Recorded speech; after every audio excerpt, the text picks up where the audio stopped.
Hello everyone, स्वागत है आपका मेरे यूट्यूब चैनल रिचार्ज क्रिएटिविटी में। आज मैं आपको जो वीडियो लेकर के आई हूँ वो बीएड फर्स्ट ईयर की इंटर्नशिप की फाइल को लेकर के आई हूँ। बीएड फर्स्ट ईयर हो या सेकंड ईयर हो, हमें दोनों ही ईयर्स में जो है एक इंटर्नशिप फाइल तैयार करनी होती है और ये बहुत ज़रूरी होती है। हमारे बहुत मार्क्स इसके ऊपर लगे होते हैं और आज जो द्विवर्षीय पाठ्यक्रम के अंतर्गत इस चीज़ को महत्वपूर्ण रखा गया है। तो यहाँ पर मेरे पास जो एक इन्फॉर्मेशन थी उसके अकॉर्डिंग मेरे से ये कहा गया था कि बीएड की फर्स्ट ईयर की एक इंटर्नशिप की फाइल ऐसी रखी जाए कि जैसे कि हम उसको एज इट इज़ अपने फाइल के अंदर उतार सकें। तो मैं वही फाइल लेकर के आई हूँ। एक एक करके मैं आपको सारे पेज रखती जाऊंगी। जब भी आपको आवश्यकता हो आप वीडियो को वहीं रोकें और फाइल को उतारते चलें, क्योंकि इसमें हर एक पॉइंट अपने लिए एक अहमियत रखता है, एक महत्वपूर्ण है। तो आप वीडियो को रोक करके उस पॉइंट को उतार लें, क्योंकि हर पॉइंट इसके लिए एक महत्वपूर्ण पॉइंट है। यहाँ पर मैं आपको बता दूं कि ये केवल बीएड फर्स्ट ईयर की फाइल है, सेकंड ईयर की नहीं है। सेकंड ईयर की थोड़ी सी अलग होती है। अगर जो सेकंड ईयर में इंटर्नशिप की फाइल चाहते हैं तो वो मुझे कमेंट बॉक्स में बता सकते हैं, तो मैं उनको भी बीएड सेकंड ईयर की फाइल रख दूंगी ताकि वो एज इट इज उसको उतार सकें। तो उसके लिए आपको कमेंट बॉक्स में मुझे कमेंट देना होगा। तो यहाँ पर वीडियो को स्टार्ट करने से पहले मैं आपसे एक रिक्वेस्ट करती हूँ कि आप मेरी वीडियो अगर आपको अच्छी लगती है या लगे तो वो मुझे कमेंट बॉक्स में ज़रूर बताएं। वीडियो के अंत में आप उसको लाइक भी कीजिए और शेयर भी कर दीजिएगा उन लोगों तक जिसको इसकी आवश्यकता है, क्योंकि ये एक महत्वपूर्ण फाइल है हमारी। और साथ में उन लोगों से भी आग्रह करती हूँ जो पहली बार मेरे चैनल पर आए हैं और मेरी किसी भी वीडियो को देख रहे हैं तो वो मेरे चैनल को सब्सक्राइब कर लें और साथ में जो बेल आइकॉन है उसको भी प्रेस कर लें, ताकि हर वीडियो का नोटिफिकेशन उनको समय से प्राप्त हो सके और इसी प्रकार की वीडियो उनको मिल सके। साथ में उनको जो किसी और एक्टिविटीज़ हों या किसी भी तरह की वीडियो उनको चाहिए तो वो मुझे कमेंट बॉक्स में ज़रूर बताएं, क्योंकि मेरा ये चैनल हर तरह की एक्टिविटीज़ से जुड़ा हुआ है, चाहे इसमें टीचिंग हो, चाहे कुकिंग हो या हमारी अदर एक्टिविटीज़ हो। तो चलिए अब बिना समय गंवाए हम वीडियो को स्टार्ट करते हैं। तो यहाँ पर बीएड फर्स्ट ईयर की जो इंटर्नशिप फाइल है, हमने यहाँ पर 40 पेजों में इस फाइल को रखा हुआ है। एक एक करके हम फाइल को आपके सामने रखते जाएंगे। जब आपको आवश्यकता हो आप जो है वीडियो को रोकिए और अपने पॉइंट टू पॉइंट जितने भी है एज इट इज उसको फाइल में रख सकते हैं। बस आपको अपने स्कूल का नाम डालना पड़ेगा। जो फ्रंट पेज हमारा होता है वो आपको अपने स्कूल के अकॉर्डिंग उसके स्कूल का नाम डालना पड़ेगा। जिस टीचर ने आपको ये वर्क दिया है उस टीचर का नाम डालना पड़ेगा आपको, और वो एक हमारे स्कूल की प्राथमिकता होती है इस वजह से। तो यहाँ पर जो है हम अब स्टार्ट करते हैं कौन कौन से पॉइंट हैं। जो पहला पॉइंट आता है हमने यहाँ पर लिखा है स्कूल इंटर्नशिप, यानी स्कूल के विषय में हमें इंटर्नशिप करनी है तो उसकी विषय क्या है, उसकी भूमिका क्या है, उससे अवगत कराया है। तो यहाँ पर ये इंट्रोडक्शन यानी कि प्रस्तावना रखा है। अब आता है उसके इंट्रोडक्शन देने के बाद इंटर्नशिप का अर्थ और उसका उद्देश्य क्या है उस चीज़ से यहाँ पर अवगत कराया है। तो ये हमारा एक बहुत ज़रूरी है कि हम इंटर्नशिप करने जा रहे हैं तो वो हमें मालूम होना चाहिए कि आखिर इंटर्नशिप क्यों होती है, उसका उद्देश्य क्या है। तो उसी चीज़ से यहाँ पर ये अवगत कराया हुआ है। यहाँ पर इंटर्नशिप की जो अवधि होती है वो जैसे बीएड फर्स्ट ईयर में अलग होती है, सेकंड ईयर में अलग होती है। तो यहाँ फर्स्ट ईयर का है तो फर्स्ट ईयर में जो बीएड प्रथम वर्ष में इंटर्नशिप की अवधि 4 सप्ताह की होती है। तो यहाँ पर यानी पूरा 1 माह का ये हमारा टाइम पीरियड होता है इसको करने का। तो ये 4 सप्ताह की होती है। इंटर्नशिप हेतु संस्था का चयन, संस्था का जो भी चयन किया जाता है उसके विषय में यहाँ पर दिया गया है। ऐसे ही सरकारी सहायता प्राप्त गैर सरकारी विद्यालय जिसमें जूनियर हाई स्कूल और हाई स्कूल इंटरमीडिएट, इस तरीके से इसमें इंटर्नशिप करनी होती है। उस चीज़ का विवरण यहाँ पर दे रखा है इन दोनों पेजों के अंतर्गत। अब हम ये देखते हैं कि अगला जो पॉइंट आता है हमारा, जैसे यहाँ पर तो जैसे ये इंट्रोडक्शन ऑफ स्कूल, जिस स्कूल में आप इंटर्नशिप करने जा रहे हैं उस स्कूल का पूरा इंट्रोडक्शन दिया हुआ है। यहाँ पर जिस छात्रा की ये फाइल है उन्होंने जैसे इसमें रखा है मैं शैलजा सिकरवार, यानी उनका ये नाम है। इस विद्यालय जो भी उनका नाम है विद्यालय को उसमें रखते हुए बताया है कि हमारे कक्षा बीएड के अनुभवी शिक्षकों द्वारा स्कूल इंटर्नशिप का कार्य दिया गया है। इस परियोजना के अंतर्गत हमें 4 सप्ताह तक नियमित अध्यापक के रूप में जो भी स्कूल का नाम है उसको डालते हुए जूनियर हाई स्कूल का विश्लेषण किया। अपनी इस परियोजना में हमने स्कूल से संबंधित विभिन्न बिंदुओं पर विश्लेषण किया है। तो यहाँ पर उन्होंने उसी स्कूल का विवरण देते हुए इंट्रोडक्शन दिया है और साथ में उसी स्कूल का एक गेट का फोटो भी यहाँ पर लगाया है कि ये स्कूल है, इसका ये एक गेट है। तो पूरा यहाँ पर नाम डालते हुए उन्होंने इस चीज़ में रखा ताकि ये समझ में आ सके कि इसी स्कूल में उन्होंने इंटर्नशिप की है। ऐसे ही यहाँ पर कंपोनेंट्स दिए हुए हैं, कौन कौन से घटक हैं जिनके ऊपर की उनको ये सारा कार्य प्रारंभ करना है। फिर आता है हमारा यहाँ पर वही, ये उसी का पेज है दूसरा। इन्होंने जो भी एक एक्टिविटीज इसकी तरह से दिखाया है, शो किया है, यानी कि फाइल को अट्रैक्टिव किस तरीके से बनाया जाए उस चीज़ को यहाँ पर रखा है। जैसे इन्होंने यहाँ ये पूरी चीज़ें रख दी हैं। फिर उसके बाद हमारा आता है यहाँ पर पेज नंबर 6। इसमें मॉर्निंग असेंबली, इसके अंदर बताया गया है कि मॉर्निंग असेंबली जब होती है विद्यालय के अंतर्गत तो कितने बजे प्रारंभ होती है, स्कूल का गेट कितने बजे खुलता है और जितनी भी एक्टिविटीज़ हैं वो कितने बजे से कितने बजे तक की जाती हैं, उस चीज़ को यहाँ पर रखा गया है। अब यहाँ देखते हैं कि प्रार्थना असेंबली में होती है तो वो कौन सी प्रार्थना होती है। तो उन्होंने ये पूरी यहाँ पर प्रार्थना रख दी है। साथ ही साथ यहाँ पर जो भी प्रार्थना होती है उस समय फोटो लेने के बाद यहाँ पर उसको पेस्ट कर दिया है उसी स्कूल का जिसमें उन्होंने इंटर्नशिप की है।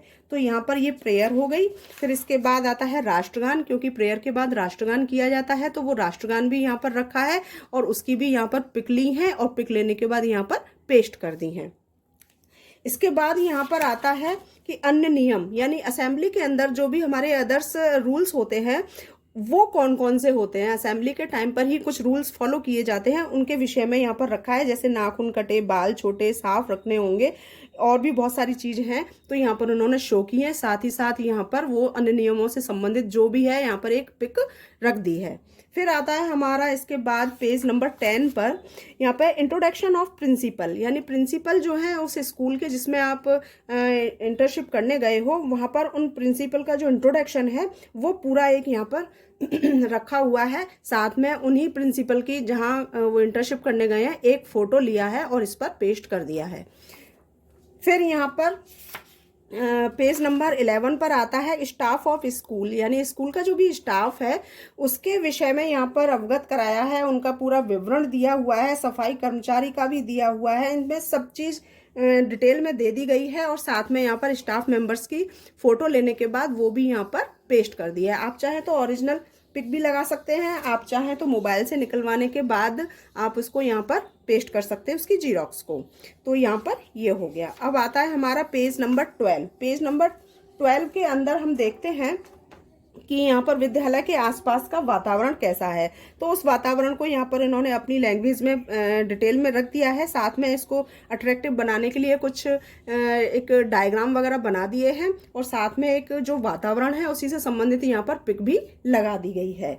फिर इसके बाद आता है हमारा यहाँ पर स्कूल के भवन से संबंधित जो भी स्कूल की बिल्डिंग है उसके अकॉर्डिंग यहाँ पर उन्होंने एक रखा है कि बिल्डिंग कैसी है, कैसी होनी चाहिए। अगर आपकी नज़र में अच्छी है तो उसका विवरण रखो, अगर आपकी नज़र में उसमें थोड़ी सी कमी है उस कमी को भी आप शो कर सकते हो। ये नहीं है सारे पॉजिटिव पॉइंट होने चाहिए, कुछ अगर नेगेटिव पॉइंट भी होते हैं जो आपकी नज़र से हैं कि इस तरीके से इसमें सुधार होना चाहिए तो वो सुधार यानी एक उपचारात्मक विवरण भी आप अपनी तरफ से रख सकते हैं।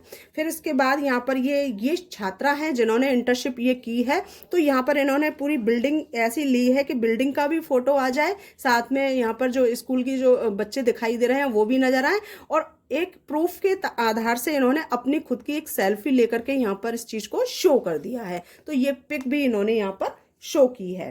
फिर आता है अगला पॉइंट हमारा पेज नंबर 14 में स्वच्छ भारत अभियान से संबंधित कुछ बातें यहाँ पर रखी हैं। इसके अंदर कुछ टीकाकरण भी होना चाहिए, विद्यालय में होता है तो वो कब कब होता है, नहीं होता है तो क्यों नहीं होता है, उसका क्या महत्व है वो चीज़ यहाँ पर रखनी चाहिए। कूड़ेदान है यानी डस्टबिन का प्रयोग होना चाहिए है या नहीं है, उस चीज़ को यहाँ पर इन्होंने शो किया है। साथ में उसी से संबंधित यहाँ पर कुछ इन्होंने पिक्स भी अरेंज करके लगा दी हैं। फिर देखते हैं पेज नंबर 15 में क्या होता है कि विद्यालय में अनुशासन कैसा है, उस अनुशासन को यहाँ पर इन्होंने पूरा लिखित रूप से पेश किया है और उसी के आधार से कक्षा का जो अनुशासन है किस तरीके से रखा जाता है उस चीज़ को शो करने के बाद एक यहाँ पर पिक भी शो कर दी है। फिर आता है पेज नंबर 16 में स्कूल यूनिफॉर्म कौन सी है, कैसी होनी चाहिए, उस यूनिफॉर्म के विषय में अवगत कराया है। या जैसे कई स्कूलों में ऐसा होता है कि 3-3 4-4 यूनिफॉर्म होती हैं। यहाँ पर छोटे बच्चे कुछ और पहनते हैं, बड़े बच्चे कुछ और पहनते हैं, और उससे जो भी इंटरमीडिएट के जो छात्राएं होती हैं उनके लिए कुछ अलग होता है। तो उस तरीके से उन्होंने शो किया है। साथ ही साथ यहाँ पर जैसे कई स्कूलों में ऐसा होता है कि मंडे ट्यूसडे को अलग होती है, वेडनेसडे को अलग होती है, फ्राइडे और सैटरडे की अलग होती है। तो इस तरीके से यहाँ पर इन्होंने उस चीज़ को, अगर है ऐसा तो उस चीज़ को शो कर सकते हैं, नहीं है तो आप उसी हिसाब से शो कर दें। जैसा इन्होंने पिक में शो किया है, यहाँ 3 तरह की यूनिफॉर्म है, यानी गर्ल्स बॉयज़ की अलग है, उस हिसाब से शो किया है। एक यहाँ पर ये गर्ल्स की अलग है और एक ये गर्ल्स की अलग है। तो जैसे इस चीज़ में शो किया है ठीक उसी तरीके से यहाँ पर इन्होंने जो देखा है उस चीज़ को शो किया है। अगला पॉइंट हमारा आता है पेज नंबर 17 का। पेज नंबर 17 में arrangements of mid day meal. यहाँ पर मिड डे मील अगर ये वैसे तो इंटर्नशिप सरकारी स्कूल में ही होती है, तो वहाँ पर मिड डे मील होता है। अगर आप किसी भी, और कभी कभी ऐसा होता है कि सरकारी स्कूल नहीं मिल पाता है और आप किसी प्राइवेट स्कूल में गए हो, तो वहाँ पर क्या होता है, अरेंजमेंट कैसा है, या मिड डे मील की व्यवस्था कहीं कहीं सरकारी स्कूल में भी नहीं हो पाती है, तो वहाँ पर नहीं है, उस चीज़ को रख सकते हो आप। तो क्यों नहीं है, इस चीज़ का रीज़न जानने के बाद आप वहाँ रख सकते हो। और अगर है तो उस चीज़ की पूरी हमें यहाँ पर एक टाइम टेबल बनाना होता है, एक ऐसा मेन्यू रखना होता है जो कि वीकली होता है कि किस दिन कौन सा हमें खाना वहाँ पर बच्चों को दिया जाता है। तो उस चीज़ का एक मेन्यू तैयार किया जाता है, साथ ही साथ उसका एक फ़ोटो भी लिया जाता है, तो यहाँ पर रख दिया जाता है। अब अगर ये जैसे जिस स्कूल में इस चीज़ का अरेंजमेंट नहीं होता है, तो हर स्कूल में एक लंच टाइम होता है, उस लंच टाइम को शो कर सकते हैं कि किस तरीके से वहाँ पर बच्चे भोजन लेकर के आते हैं, कितने बजे से कितने बजे तक वो खाना खाते हैं। क्या इसके लिए किसी स्कूल में गाइडेंस दिया जाता है बच्चों को भी और पेरेंट्स को भी कि उनके लिए भोजन किस तरीके का रोज बना करके रखें। ऐसा अक्सर देखा गया है, आजकल की हम जो देख रहे हैं तरीके में, वहाँ पर होता है कि टीचर्स जो हैं वो बच्चों को पूरे सप्ताह का एक मेन्यू बना करके रख देते हैं कि इस तरीके से वो लेकर के आए। तो ये चीज़ भी आप रख सकते हैं इसके अंदर। फिर देखते हैं इसमें पेज नंबर 18 में कक्षा कक्ष। इसके अंदर क्या है कि कक्षा कैसे चलती हैं, वहाँ की एक सुचारू रूप से जो भी योजनाएं हैं वो कैसी हैं, एक कक्षा का वातावरण कैसा है, वहाँ का माहौल कैसा है, बच्चे कैसे हैं, अनुशासनता है वहाँ पर, अनुशासनहीनता है वहाँ पर, कैसा है, उस चीज़ को इन्होंने रखा हुआ है। साथ में इन्होंने यहाँ पर अपने आप को भी शो करते हुए एक सेल्फी ली है कि कक्षा का जो वातावरण दिखाई दे रहा है, यानी कि इसमें पंखे भी दिखाई दे रहे हैं, एक रोशनदान भी दिखाई दे रहे हैं, साथ में यहाँ पर कुछ चार्ट्स भी लगे हुए हैं क्लास के अंदर। तो वो कक्षा कक्ष इनकी कैसी है उस चीज को शो करते हुए इन्होंने यहाँ पर ये पूरी जानकारी दी है, जो कि बहुत ही अच्छा इनका कार्य है, इस चीज को शो करता है। फिर यहाँ पर हम देखते हैं कक्षा कक्ष के बाद पेज नंबर 19 पर।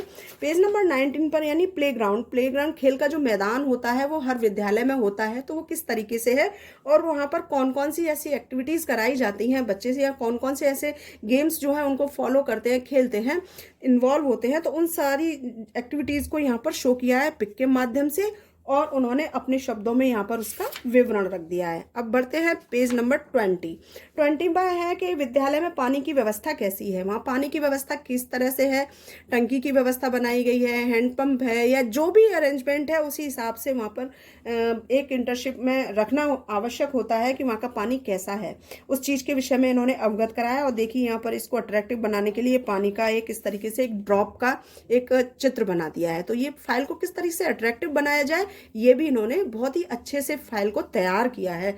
और यहाँ पर पानी की व्यवस्था है, उस चीज को यहाँ पर एक पिक लेने के बाद यहाँ पर शो कर दिया है। बढ़ते हैं अगला कि पेज नंबर 21 पर इन्होंने शौचालय की व्यवस्था, विद्यालय के अंदर शौचालय की व्यवस्था कैसी है, इस चीज को शो किया है। और ये देखिए कितना अच्छा इन्होंने शो किया है, फाइल को इतने अट्रैक्टिव रूप से बनाया है कि यहाँ पर अगर कोई भी एग्जामिनर्स जो हैं फाइल को जब देखेंगे तब जाकर के वो स्वतः ही नंबर दे देंगे। बहुत ही अच्छा इनका कार्य है, हर तरह से, हर चीज़ से, चाहे वो फिगर को लेकर के हो, चाहे उन्होंने कंप्यूटर से निकलवाई हो, चाहे मोबाइल से ली हो, चाहे ओरिजिनल हो, चाहे अपने हाथ से इन्होंने ड्रॉ किया हो, किसी भी तरीके से किया हो, बहुत ही अच्छा वर्क इन्होंने किया है। तो उस व्यवस्था के विषय में भी शो किया है, साथ में कुछ पिक्स भी यहाँ पर पेस्ट की हुई हैं। इस तरीके से आगे बढ़ते हैं पेज नंबर 22। 22 में अध्यापक कक्ष, यानी कि जो स्टाफ का जो रूम होता है, स्टाफ रूम, वहाँ पर वो कैसा है उस चीज़ को यहाँ पर इन्होंने अवगत कराया है। और साथ ही साथ यहाँ पर इन्होंने एक लॉकर्स जो है टीचर्स को जो दिए जाते हैं उसका फोटो लेकर के यहाँ रखा है। आप चाहें तो इसमें पूरे स्टाफ मेंबर्स की एक पिक ले सकते हैं बैठे हुए की, और पूरा एक रूम का फोटो लेकर के आप यहाँ पर उसको पेस्ट कर सकते हैं। फिर आता है हमारा पेज नंबर 23 में यहाँ पर इन्होंने शो किया है कि कक्षा कक्ष में विद्युत व्यवस्था कैसी है, यानी कि जो लाइटिंग है वहाँ पर वो कैसी है, वहाँ पर उचित व्यवस्था है या नहीं है, बच्चे कैसे बैठते हैं, रोशनदान है तो हवा कैसी आती है, पंखे हैं या नहीं है, या रोशनी कक्षा के अंदर है, बल्ब है, ट्यूबलाइट है, इत्यादि जो भी व्यवस्थाएं हैं वहाँ पर इलेक्ट्रिसिटी की, उस चीज़ को यहाँ पर इन्होंने अवगत कराया है। और साथ ही साथ यहाँ पर एक फोटो भी इन्होंने रखा हुआ है। फिर देखते हैं हम पेज नंबर 24 में कुर्सी व मेज की व्यवस्था, यानी कि जो फर्नीचर का अरेंजमेंट है स्कूल के अंदर वो कैसा है, क्या बच्चे जमीन पर बैठते हैं या मेज कुर्सी पर बैठते हैं, या कैसा फर्नीचर है उनका, बच्चों का अरेंजमेंट बैठने का कैसा है, उस चीज़ को यहाँ पर इन्होंने शो किया है। साथ में एक फर्नीचर है तो इस तरीके से इन्होंने शो किया है, वो जिस चीज़ पर बैठते हैं उस चीज़ को शो किया है। अगला जो आता है पॉइंट हमारा पेज नंबर 25, अध्यापक के कर्तव्य क्या है उस चीज़ को यहाँ पर इन्होंने अवगत कराया है। एक शिक्षण कर्तव्य एक टीचर के लिए क्या होने चाहिए उस चीज़ को, उन बिंदुओं पर यहाँ पर इन्होंने फोकस किया है, वो सारी चीज़ें यहाँ पर इन्होंने बताई हैं। फिर उसके बाद हमारा ये पॉइंट उसी का ही है, यहाँ पर फिनिश होता है। फिर उसके बाद जो स्टार्ट आता है हमारा पेज नंबर 27 में अध्यापक की आवश्यकता, यानी कि टीचिंग के लिए अध्यापक की आवश्यकता क्यों है, क्यों होनी चाहिए, उस चीज़ को यहाँ पर इन्होंने रखा है। साथ ही ऑब्जर्वेशन के विषय में भी बताया है, क्योंकि ऑब्जर्वेशन दो तरीके से होता है। एक तो जो छात्राध्यापक पीपल टीचर है वो किसी अन्य शिक्षक की करते हैं जो कि उस समय कक्षा में मौजूद हैं और पढ़ा रहे हैं, जो उसी विद्यालय के हैं। एक होता है स्वयं छात्राध्यापक का ही ऑब्जर्वेशन किया जाए, तो वो किस तरीके से होता है, तो उसके विषय में यहाँ पर इन्होंने अवगत कराया है। पेज नंबर 28 में क्लासरूम ऑब्जर्वेशन। अब क्लासरूम में ऑब्जर्वेशन जो हो रहा है यहाँ पर, तो वो बच्चे किस तरीके से बैठे हैं उस चीज़ के विषय में बताया है, या किस तरीके से पढ़ाया जाना, वहाँ पर किस तरीके से पढ़ाया जाता है उस चीज़ को भी इन्होंने शो किया है। साथ ही साथ यहाँ पर इन्होंने देखिए खुद अपनी भी एक फ़ोटो है, जैसे इनका खुद का अब यहाँ पर ऑब्जर्वेशन हो रहा है। जैसे मैंने अभी आपको बताया था, एक जो वहाँ के एक क्लास टीचर हैं, एक तो उनका ऑब्जर्वेशन खुद पीपल टीचर करेगा, और या फिर इनका पीपल टीचर का खुद ऑब्जर्वेशन होगा, तो दो तरीके से होता है। तो इनका खुद का यहाँ पर ऑब्जर्वेशन किया जा रहा है, तो इनका खड़े होने का तरीका, इनका बुक को पकड़ने का तरीका, इनका जो टीचिंग स्टाइल है उस चीज़ को, तो वो सारी चीज़ें इन्होंने अपने साथ एक फ़ोटो लेकर के बहुत ही अच्छे तरीके से इन्होंने शो किया है। फिर यहाँ पर अगला पॉइंट हमारा आता है पेज नंबर 29 में क्या है, पुस्तकालय। लाइब्रेरी का एक महत्व होता है एक स्कूल के अंदर, एक बालक के जीवन में, वो क्या है उस चीज़ को यहाँ इन्होंने शो किया है, उसके उद्देश्य शो किए हैं, साथ ही साथ उसकी एक पिक भी लेकर के यहाँ पर शो कर दी है। फिर आता है पेज नंबर 30 में यहाँ पर है स्कूल टीचर ऑब्जर्वेशन। अब यहाँ पर उस स्कूल के जो टीचर हैं, जो क्लास के टीचर हैं, उनका ऑब्जर्वेशन किया जा रहा है, तो पीपल टीचर जो है वो उनका ऑब्जर्वेशन कर रहा है। तो यहाँ पर उसी के विषय में, यानी कि उनकी जो टीचिंग स्टाइल है उसके विषय में बताया। किसी भी एक क्लास का आप ले सकते हैं, और उसी में जैसे यहाँ पर ये शिक्षक खड़े हुए हैं, बाकी के बच्चे बड़े शांत से बैठे देख रहे हैं, तो उस चीज़ को यहाँ पर उनका अरेंजमेंट कैसा है उस चीज़ को शो किया गया है। फिर आता है हमारा यहाँ पर पेज नंबर 31 पर यहाँ पर क्या है, जो भी टीचिंग स्टाइल अभी आपने देखी थी उसी के विषय में यहाँ पर बताया है कि उनका जो अरेंजमेंट होता है पढ़ाई से पहले, वो कैसे ब्लैक बोर्ड पर जाते हैं तो डेट डालते हैं, उनका स्कूल है वो डालते हैं, स्कूल टीचर का नाम है, सब्जेक्ट है, वो क्या पढ़ा रहे हैं, क्लास कौन सी है और पीरियड कौन सा है, उस चीज़ को लिखते हुए यहाँ पर पूरा ब्यौरा इन्होंने दिया है। और साथ ही साथ यहाँ पर उन्हीं टीचर को फोटो लेते हुए, पढ़ाते हुए और उनका अनुशासन आदि व्यक्त करते हुए एक पिक भी इन्होंने साथ में रखी है। तो ये यहाँ पर उनका टीचिंग स्टाइल हो गया। पेज नंबर 32 के अंदर जो भी हमारे पेडागॉजिकल एनालिसिस ऑफ लेसन, इसके अंदर जो है पूरी एक थ्योरी इन्होंने रखी है कि आखिर ये एक सब्जेक्ट क्या है, क्यों होता है और क्यों होना चाहिए। ये सारी चीजें इन्होंने इस यहाँ पर शो की हैं। फिर उसके बाद आता है हमारा एक ऐसा तरीका कि आपने जब भी ऑब्जर्वेशन किया है, आपने जब भी इंटर्नशिप की है, तो वो क्यों आवश्यकता उसकी महसूस हुई, उस चीज से अवगत कराया है। और पूरा एक कार्य, एक कला, एक शिक्षण विधि शैली वो क्यों है, इस चीज को बहुत ही अच्छे ढंग से एक डायग्राम बनाने के बाद उन्होंने इस चीज को क्लियर किया है। फिर उसके बाद हम देखते हैं यहाँ पर, ये उसी चीज का हमारा पॉइंट है यहाँ पर जो कि लास्ट है। फिर इसके बाद इन्होंने रखा है कि पाठ्य सहगामी क्रियाओं की आवश्यकता, यानी कि विद्यालय के अंदर कुछ पाठ्य सहगामी क्रियाएं होती हैं जो कि आवश्यक हैं। वो कौन कौन सी ऐसी क्रिएटिविटी है, उस चीज को यहाँ पर इन्होंने पूरे रूप से लिखा है जो अत्यंत आवश्यक है। विद्यालय में केवल पढ़ाई ही नहीं होती है, वहां पर हमें बच्चे का हर तरह से विकास करना चाहिए।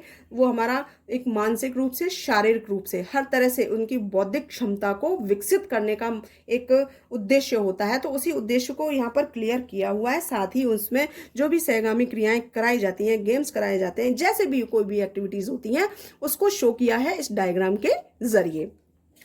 फिर हम यहाँ पर ये देखते हैं पेज नंबर 36 पर कि जो भी यहाँ पर ये देखिए, इसमें भी वही सहगामी, यानी कि यहाँ बच्चे खेल भी रहे हैं, म्यूजिक का भी इस्तेमाल कर रहे हैं, बैठे हैं, यानी हर चीज में इन्वॉल्व हैं वो। तो वो किस तरीके से उन्होंने किया और क्यों आवश्यकता है, उस चीज को यहाँ पर इन्होंने शो किया है। पेज नंबर 37 यानी व्यायाम। व्यायाम भी होता है, बहुत आवश्यक है ये व्यक्ति के लिए। जैसा कि अभी आपको बताया कि जब तक बालक अपने विद्यालय में हर तरह की एक्टिविटीज नहीं करेगा, तब तक वो अच्छे से नहीं अपनी बौद्धिक विकास को कर सकता है। तो वो सारी चीजें पिक भी लेते हुए इन्होंने यहाँ पर शो किया है। अब देखते हैं यहाँ पर पेज नंबर 38 के अनुसार, यहाँ पर समय के अनुसार कक्षाओं का विवरण, जो भी टाइम टेबल है उसके अकॉर्डिंग यहाँ पर कितनी कक्षाएं हैं, जैसे कक्षा वर्ग, कक्षा संख्या, छात्रों की संख्या, इन सब चीजों से अवगत कराया है। और जो वहां का रजिस्टर है उसमें से फोटो लेने के बाद यहाँ पर इन्होंने उसको शो किया हुआ है। फिर देखते हैं पेज नंबर यहाँ पर 39, टाइम टेबल जो अरेंजमेंट है, कितने बजे यहाँ पर प्रेयर टाइम होता है वो शो किया है, पीरियड कौन सा कितने बजे लगता है वो किया है, लंच कितने बजे से कितने बजे तक है वो शो किया है, और फिर कितने बजे से लास्ट हमारा कितने बजे छुट्टी होती है वो टाइम भी यहाँ पर शो किया हुआ है। और उसी टाइम टेबल की पिक लेने के बाद यहाँ पर इसको पेस्ट कर दिया है। अब आता है पेज नंबर लास्ट हमारा, यानी कि 40 के अंदर हमने सारा विवरण जो रखा हुआ है, जो भी इंटर्नशिप एक महत्व होता है, एक उद्देश्य होता है, इन्होंने उस विद्यालय में क्या देखा, क्या सीखा, क्या सोचा, क्या समझा, उस सब चीज को अपने बहुत ही संक्षिप्त शब्दों में यहाँ पर निष्कर्ष के आधार पर शो कर दिया है। तो ये सारी चीजें इन्होंने अपने दिमाग से देखी थी, आंखों से देखी थी, दिमाग से सोची थी, और उस चीज को यहाँ पर एक समरी के रूप में अपने शब्दों में निष्कर्ष के आधार से उस चीज को रख दिया है। तो ये हमारी पूरी इंटर्नशिप की एक ऐसी फाइल तैयार कराई गई है जिसमें अत्यंत ही महत्वपूर्ण बिंदुओं को रखा गया है। आप एक एक पॉइंट को यहाँ पर लेते जाइए, और सभी पॉइंट्स को जो है यहाँ पर आपको जब भी आवश्यकता होती है, आप जो है वीडियो को रोकिए और एज इट इज फाइल को उतार के रख दीजिए। आपको केवल इसमें आवश्यकता होगी तो वो केवल आपको डायग्राम की होगी, तो डायग्राम का आप पॉइंट के अकॉर्डिंग कहीं से भी अरेंजमेंट कर सकते हैं, चाहे नेट से ले, चाहे आप मोबाइल से खींचे, चाहे कैसे भी करें। आपको लिखित तौर पे पूरा जो एक तरीका है, पूरा एक योजना के आधार से वर्ड टू वर्ड आपके सामने अब मौजूद है। तो यहाँ पर आप कोई भी काट छांट किए बिना एज इट इज अपनी फाइल तैयार कर सकते हैं। तो मैंने पूरी कोशिश की है आपको अच्छे से बताने की, समझाने की भी, और पूरा मैंने एक तरीका आपके सामने रख दिया है। तो वीडियो के अंदर अगर आपको वीडियो सही में लगी है कि हाँ ये बहुत ही प्रभावपूर्ण है और बहुत अच्छा आपको तरीका मिला है, तो आप वीडियो को लाइक जरूर कीजिएगा, और उसके साथ साथ आप कमेंट करके मुझे जरूर बताइएगा कि आपको कैसा लगा। तो मैं आपके कमेंट का इंतजार करूंगी, और वीडियो पसंद आई है तो इसको लाइक करने के बाद इसको उन लोगों तक शेयर अवश्य कर दीजिएगा जहां इसकी आवश्यकता है। मैं आपको फिर से बता रही हूं कि ये बीएड फर्स्ट ईयर की हमारी इंटर्नशिप की फाइल है, सेकंड ईयर की नहीं है। अगर आपको सेकंड ईयर की चाहिए तो मुझे कमेंट बॉक्स में आप बताएंगे, तो मैं आपको एक सेकंड ईयर की फाइल भी एज इट इज रख दूंगी। तो उसके लिए आपको कमेंट करना पड़ेगा। तो आशा करती हूँ आपको वीडियो पसंद आई होगी। पसंद आई है तो लाइक कीजिए, शेयर कीजिए और सब्सक्राइब कर लीजिए जो पहली बार मेरे चैनल पर आए हैं। और वीडियो देखने के लिए आपसे मैं यही कहूँगी कि आपका बहुत बहुत धन्यवाद। नमस्कार।